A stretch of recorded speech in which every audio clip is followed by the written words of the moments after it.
Bienvenue à tous, il est 14h30 ici à Paris. 3 morts samedi au Niger, 3 manifestants tués. Ils tentaient de bloquer un convoi militaire français, le même qui avait été pris à partie au Burkina Faso. Les informations de Cyril Payen dans un instant. Des questions et beaucoup de spéculations. Le variant Omicron alimente l'inquiétude. Le nombre de cas se multiplie dans le monde. L'OMS juge le risque très élevé. 4 pays referment leurs frontières. Et puis ce face-à-face tendu aux Antilles, Sébastien Lecornu va rencontrer l'intersyndicale en Guadeloupe après 10 jours de violence. La question de l'autonomie pourrait être abordée.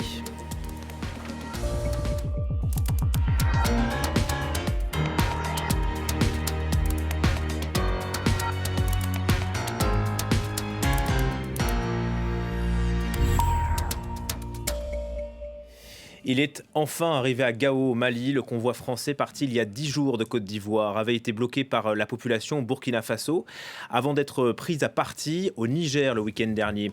Selon les autorités nigériennes, 3 personnes ont été tuées, 17 blessées par des tirs samedi. On ne connaît pas l'origine de ces tirs. On en parle avec vous, Cyril Payen, bonjour. Bonjour. C'est la première fois que de tels événements interviennent autour de l'armée française. Oui, et puis c'est un événement qui est pris au sérieux au plus haut sommet de l'état-major français et sans doute au-delà, on peut l'imaginer, parce qu'on sait qu'on est dans une période un peu compliquée de redimensionnement de l'opération Barkhane. L'opération Barkhane, ça fait plus de 8 ans maintenant. C'est la plus grosse opération extérieure française qui implique plus de 5000 hommes et de femmes. Et c'est la première fois, effectivement, que ces convois logistiques qui sont extrêmement importants, c'est ce qu'on appelle la voie sacrée, qui relie le port d'Abidjan à la base opérationnelle de Gao, où nous étions encore il y a quelques jours, où il y a 2000 soldats français à pied d'œuvre. Sans ce cordon ombilical terrestre, ça va être extrêmement compliqué de continuer cette opération dans les termes actuels. Et c'est la première fois que, vous le disiez d'abord à Kaya, sur cette ville transit au Burkina Faso, qui a eu une manifestation violente d'hostilité anti-française, qui s'est déchaînée, déferlante de haine, je peux dire, sur les réseaux sociaux.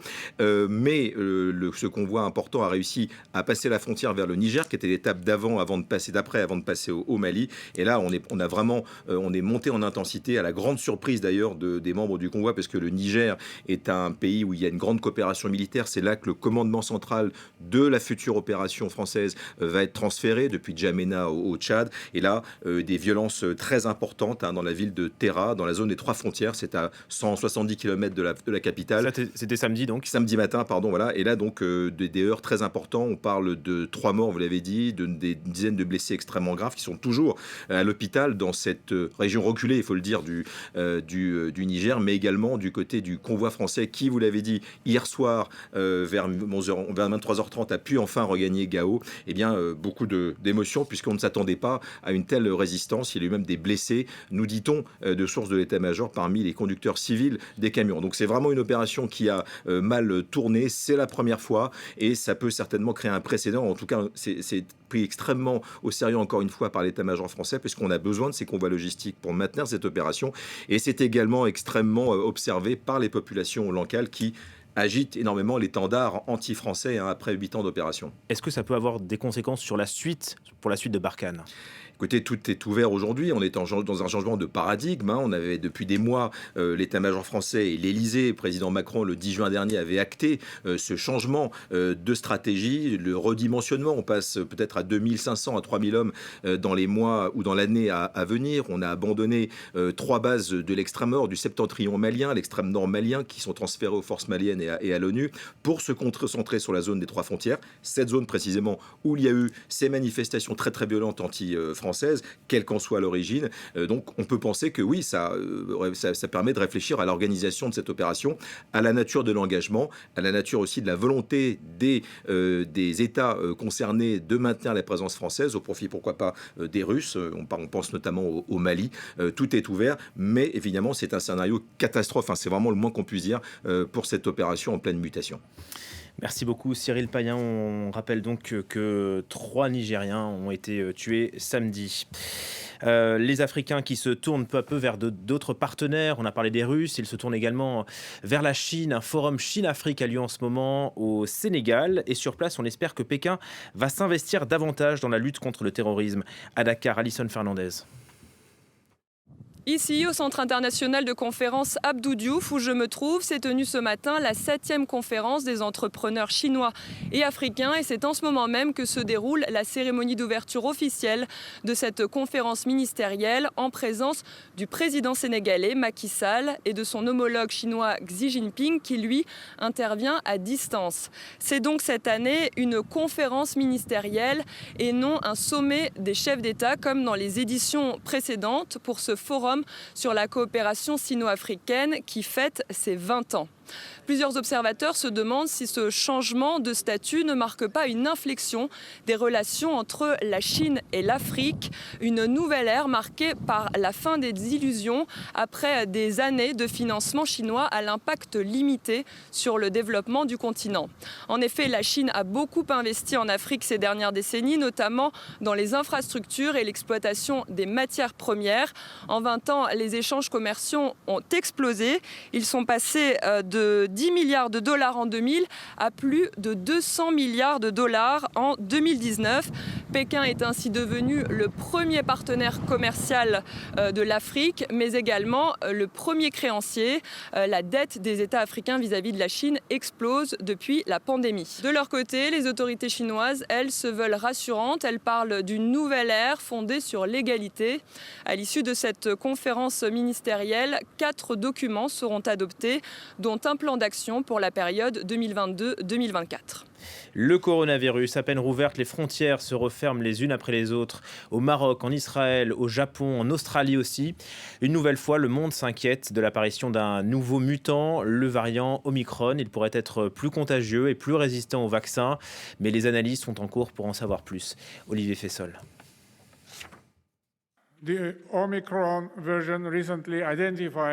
Il n'est connu que depuis 4 jours à peine, mais il terrifie déjà le monde entier.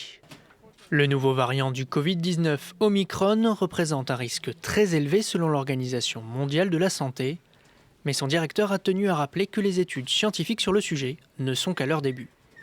Nous ne savons pas encore si le variant Omicron se transmet plus ou s'il cause des formes plus graves de la maladie, ni s'il y a un risque qu'il résiste au vaccin.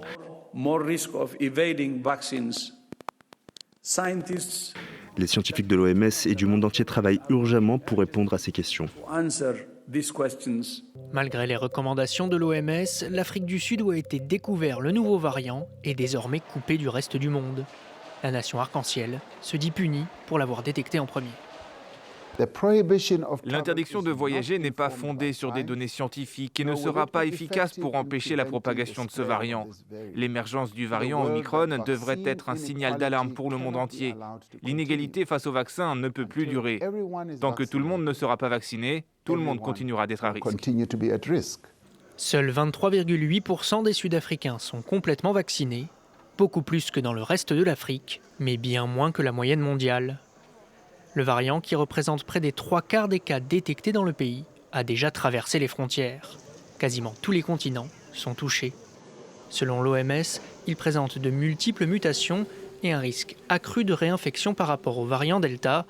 Mais alors est-il plus dangereux? Il est encore trop tôt pour le dire. Pour l'instant, aucun décès ne lui a été attribué. Résiste-t-il au vaccin? Impossible de le savoir pour l'instant. Les laboratoires Pfizer et Moderna ont d'ores et déjà annoncé travailler sur un vaccin modifié, une dose de rappel spécifique au variant Omicron. Et pour faire face au virus, la seule solution pour l'instant reste la vaccination. Elle permet de diminuer les formes graves, mais aussi de limiter l'apparition de nouveaux variants. Mais entre les pays riches et les pays les plus pauvres, les différences vaccinales sont abyssales. Florent Redeau. L'OMS est catégorique.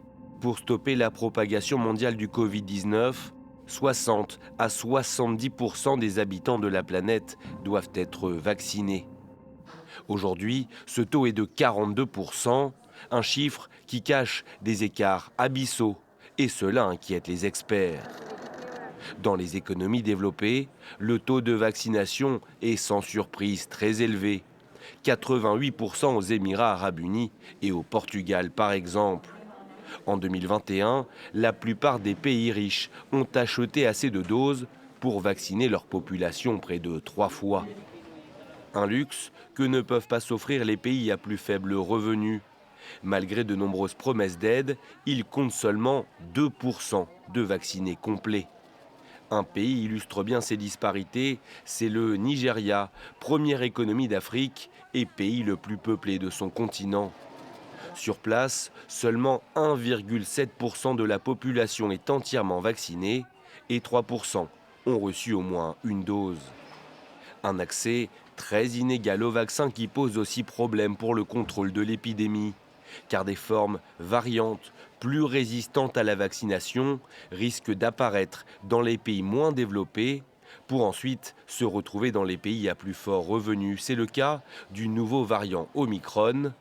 Détecté en Afrique du Sud la semaine dernière, il s'est déjà largement propagé aux quatre coins du globe. Le Covid et l'obligation vaccinale, point de départ de la contestation aux Antilles. Depuis, la situation a dégénéré entre violence et barrage. Le ministre des Outre-mer, Sébastien Lecornu, a finalement atterri en Guadeloupe. Il va rencontrer dans la journée l'intersyndicale. Caroline Motte. Descendu de l'avion, Sébastien Lecornu a affiché sa fermeté tout en laissant la porte ouverte au dialogue. La main est tendue, néanmoins ça reste une main de fermeté.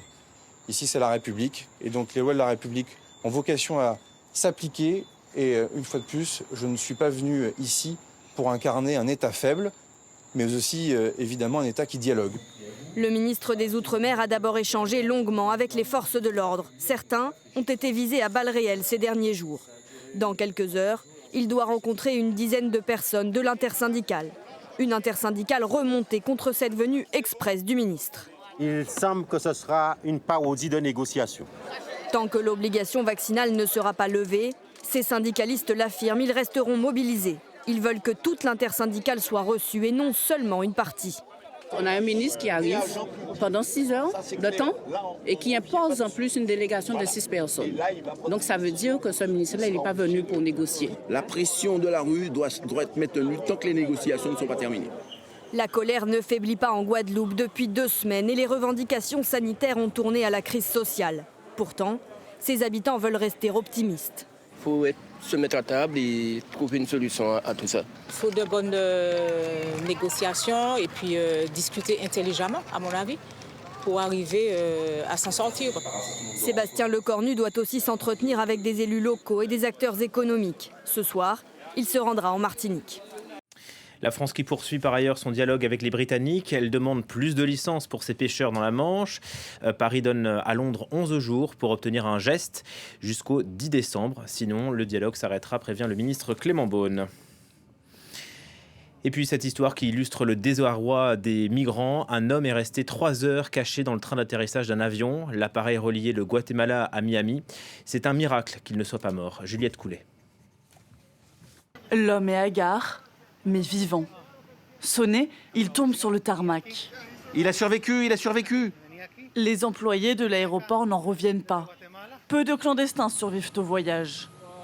Caché dans ce tout petit espace dans le train d'atterrissage de l'avion, l'homme a été soumis à des températures extrêmes pendant 3 heures.